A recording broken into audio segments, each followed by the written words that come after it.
Welcome to my channel Bagish education. Bagish sir উচ্চ মাধ্যমিক স্কুলের শিক্ষক। দীর্ঘদিন ধরে আমি তোমাদের অনলাইন এবং অফলাইনে সারা পশ্চিমবঙ্গের অসংখ্য মেধাবী ছাত্রছাত্রী আমার কাছে র্যাঙ্ক করে আসছে, তোমরাও করবে। আজকে তোমাদের কাছে যে বিষয়টা নিয়ে হাজির হচ্ছে সেটা হচ্ছে উচ্চ মাধ্যমিক বাংলার। তোমরা কি ভাষার কোনো প্রশ্ন নিয়ে অসুবিধায় পড়ছো? দেখো তো, অবজেক্টিভ প্রশ্ন কি কোনগুলো আসবে বুঝতে পারছো না, কিংবা পড়েও ভুলে যাচ্ছ, তাহলে ঠিক জায়গাতে এসে গেছো।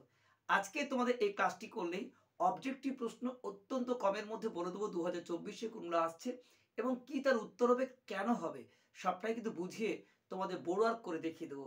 তাই প্রত্যেক দিনের মধ্যে বলবো, তোমরা যদি কেউ উচ্চ মাধ্যমিক পরীক্ষার্থী 2024-এর ছাত্রছাত্রী আছো, যদি আমার চ্যানেলের সদস্য এখন না হয়ে থাকো, তাহলে অবশ্যই চ্যানেলটিকে সাবস্ক্রাইব, লাইক এবং বেল আইকন অল ক্লিক করে রাখো, যাতে উচ্চ মাধ্যমিক পরীক্ষার আগে 2024-এর সমস্ত আপডেট তোমাদের কাছে পৌঁছে যায়। আর যারা আমার চ্যানেলের সদস্য হয়ে আছো তাদের মোস্ট ওয়েলকাম। যাই হোক, চলো দেরি না করে আর দেখিয়ে দিই উচ্চ মাধ্যমিক বাংলার যে ভাষা ব্যাকরণ প্রশ্ন, সেইগুলো অবজেক্টিভ প্রশ্ন কি কি আসবে। 5 নম্বর অবজেক্টিভ প্রশ্ন আছে, 5 নম্বর বড় প্রশ্ন আছে। এই অবজেক্টিভ প্রশ্নগুলো যারা মনে রাখতে পারছো না তাদের জন্য এই ক্লাসটি অত্যন্ত গুরুত্বপূর্ণ হতে চলেছে। চলো দেখিয়ে দিই তোমাদের কোন কোন অবজেক্টিভ প্রশ্ন কেন হচ্ছে, কিভাবে হচ্ছে।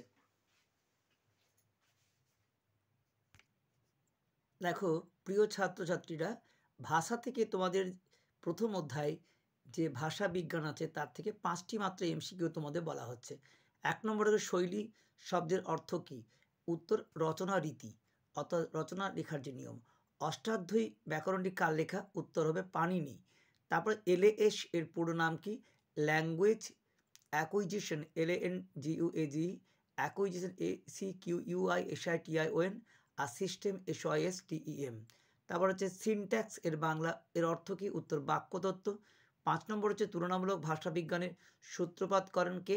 Sir William Jones. তাহলে এমসিকিউ প্রথম অধ্যায় থেকে এই 5টা খুবই গুরুত্বপূর্ণ। তোমাদের সময় নষ্ট না করে আমি খুব গুরুত্বপূর্ণ প্রশ্নগুলো বেছে দিচ্ছি। আর দেখো এসএকিউ মানে এক কথায় উত্তর। শৈলী বিজ্ঞান কাকে বলে? ভাষাবিজ্ঞানের যে শাখা কোনো সাহিত্যের লিখন শৈলী প্রকাশ করে।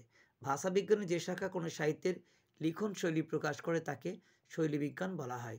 2 নম্বর প্রশ্ন দেখো, সমাজ ভাষা বিজ্ঞানের সংজ্ঞা দাও। খুব সহজ, দেখো ভাষা কিভাবে সমাজে কাজ করে তা নিয়ে আলোচনায় সমাজ ভাষা বিজ্ঞান। ভাষা কিভাবে সমাজে কাজ করে তা নিয়ে আলোচনায় সমাজ ভাষা বিজ্ঞান। পারল কি? স্পষ্ট ও একই বাচন ক্রিয়া, স্পষ্ট ও বাচন ক্রিয়াকে পারল বলা হয়। দেখো কত সহজ সংজ্ঞা। ল্যাড কি? মানুষের ভাষা বলার সহজাত ক্ষমতা, খুব সহজে যেটা বলতে পারি সেটা ল্যাড। আর একভাষিক দ্বিভাষিক কি? এক ভাষা থেকে এক ভাষার অভিধান, অর্থাৎ বাংলা থেকে বাংলার অভিধান। কিংবা দ্বিভাষিক কাকে বলে? এক ভাষা থেকে অন্য ভাষার যে রূপান্তর, দ্বিভাষিক, যেমন ইংরেজি থেকে বাংলা। তাহলে বুঝতে পারছো তোমাদের প্রথম অধ্যায় থেকে 5টি এমসিকিউ আর 5টি এসিকিউ তোমাদের উত্তর সহ বললাম, এগুলো তোমরা ভালো করে করো। প্রিয় ছাত্রছাত্রীরা, উচ্চ মাধ্যমিক বাংলায় দেখো ভাষা থেকে তোমাদের প্রথম অধ্যায়ের যে প্রশ্নগুলো আছে তার মধ্যে গুরুত্বপূর্ণ 5টি এমসিকিউ বা বেছে লিখো, 5টি এসিকিউ মানে এক কথায় এই 5টি 10টি প্রশ্ন বেছে দিলাম। এইভাবে তোমাদের মাত্র 5টি অধ্যায় আছে। তোমরা যদি চাও তাহলে 5টি অধ্যায়ই আমি এরকম গুরুত্বপূর্ণ প্রশ্ন বেছে, এবং যদি এর কেন হচ্ছে, কী জন্য হচ্ছে, এই ডিটেলস আলোচনা চাও, তাহলে অবশ্যই তোমাদের কিন্তু খুব সংক্ষেপে কম সময়ের মধ্যে মাত্র 5 মিনিটের মধ্যে আমি কিন্তু বলে দেবো। আশা করি প্রথম অধ্যায়ের মধ্যে এই 10টি প্রশ্নের মধ্যেই তোমাদের আসবে এই পরীক্ষায়। বেস্ট অফ লাক, তোমাদের প্রত্যেকের পরীক্ষা ভালো। তোমরা কমেন্টে জানিও যে তোমরা পরবর্তী বিষয়গুলো চাচ্ছ কিনা, তোমাদের কমেন্টে আশায় রইলাম। তোমাদের প্রত্যেকের পরীক্ষা ভালো হোক। বাংলা উচ্চ মাধ্যমিক পরীক্ষার্থীর সাফল্য কামনা করে আজকে এখানে শেষ করছি। আসছি তোমাদের নেক্সট ভিডিও নিয়ে। এই পর্যন্ত সকলে ভালো থেকো।